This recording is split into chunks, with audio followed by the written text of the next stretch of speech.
Today's topic, the bass drum, the heartbeat of the drum kit, as some like to call it.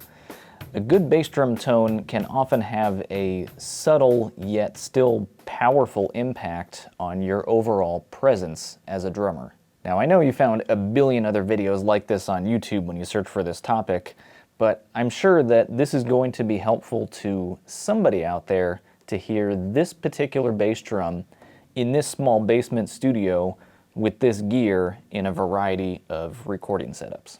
So the three variable aspects of these samples are going to be porthole versus no porthole, dampening versus no dampening, and rebounding the beater versus burying the beater, which is the way that I tend to play. And now for the non-variables. I'm playing a Ludwig Centennial 26 by 14 inch 100% maple shell bass drum. For the batter head, I have an EMAD heavyweight with the impact pad, and I'll be changing out the dampening rings on that as we go through these samples. I'm using a DW5000 pedal with the felt beater. For the resonant side, I had a hard time finding a 26 inch true resonant bass drum head in the style that I liked, so I wound up having to go with a coated Emperor, technically a batter head. Really not that big of a deal, I just wanted to make sure to mention that for the video. For the kick mic, I'm using a Shure Beta 52A, and then I will also be including the room mic in the mix. This is rather unconventional, but I do have a Zoom H4n field recorder set up that has a built-in stereo mic, and I have that as my overhead room mic. I know that's a bit different, perhaps not the best sound quality, but for my budget, it works great. So it's time for some samples, and I do recommend wearing some headphones for this, and keep in mind that I am going to be repeating some of these samples in different configurations so you can really hear that difference when they're contrasted against each other.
Well, that was riveting, wasn't it?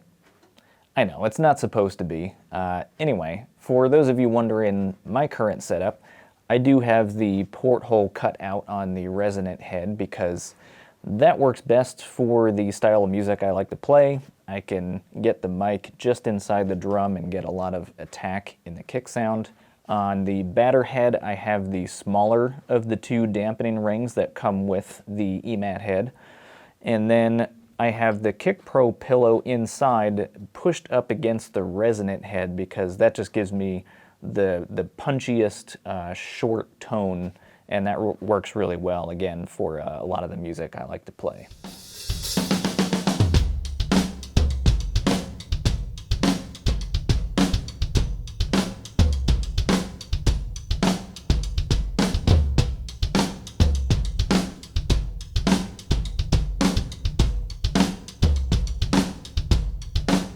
Well, I hope this video was helpful to somebody out there. If so, please leave a like and/or a comment down below. Subscribe for more videos like this, and I'll see you again real soon.